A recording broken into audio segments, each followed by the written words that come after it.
بسم اللہ الرحمن الرحیم۔ بسم اللہ الرحمن الرحیم۔ انا للہ و انا الیہ راجعون کی عظمت و فضیلت۔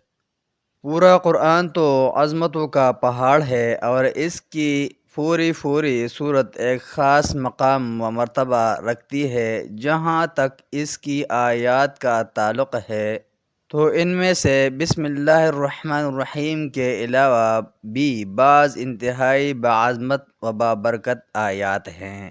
مصیبت اور پریشانی کے وقت انا للہ و انا الیہ راجعون کہنے والے پر اللہ تعالیٰ اپنا فضل اور رحمتیں نازل فرماتا ہے۔ چنانچہ سورۃ البقرہ میں ارشاد الہی ہے، وَبَشِّرِ الصَّابِرِينَ الَّذِينَ إِذَا أَصَابَتْهُم مُّصِيبَةٌ قَالُوا إِنَّا لِلَّهِ وَإِنَّا إِلَيْهِ راجعون أُولَئِكَ عَلَيْهِمْ صَلَوَاتٌ مِّن رَّبِّهِمْ وَرَحْمَةٌ وَأُولَئِكَ هُمُ الْمُهْتَدُونَ۔ صبر کرنے والوں کو اللہ تعالیٰ کی خوشنودی کی بشارت سنا دو۔ ان لوگوں پر جب کوئی مصیبت واقع ہوتی ہے تو کہتے ہیں انا للہ و انا الیہ راجعون، کہ ہم اللہ ہی کا مال ہیں اور اسی کی طرف لوٹ کر جانے والے ہیں۔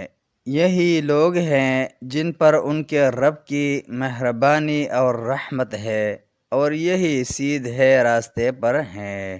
بعض لوگوں نے اس آیات کے ان کلمات کے ساتھ نبی صلی اللہ علیہ وسلم کی بتائی ہوئی دعا کی تو اللہ نے انہیں نعم البدل عطا فرمایا۔ چنانچہ صحیح مسلم میں حضرت ام سلمہ رضی اللہ عنہا کہتی ہے کہ میں نے رسول اللہ صلی اللہ علیہ وسلم کو یہ فرماتے ہوئے سنا، جب کسی مسلمان کو مصیبت پہنچے اور وہ یہ کلمات کہے، انا للہ و انا الیہ راجعون، اللہم اجرنی فی مصیبتی واخلف لی خیرا منہا، ہم اللہ کے لیے ہیں اور ہم اسی کی طرف پلٹ کر جانے والے ہیں۔ یا اللہ، مجھے اس مصیبت کے بدلے میں اجر و ثواب عطا فرما اور اس گمشدہ سے بہتر چیز عطا فرما، تو اللہ تعالیٰ اسے اس سے بہتر چیز عطا فرماتا ہے۔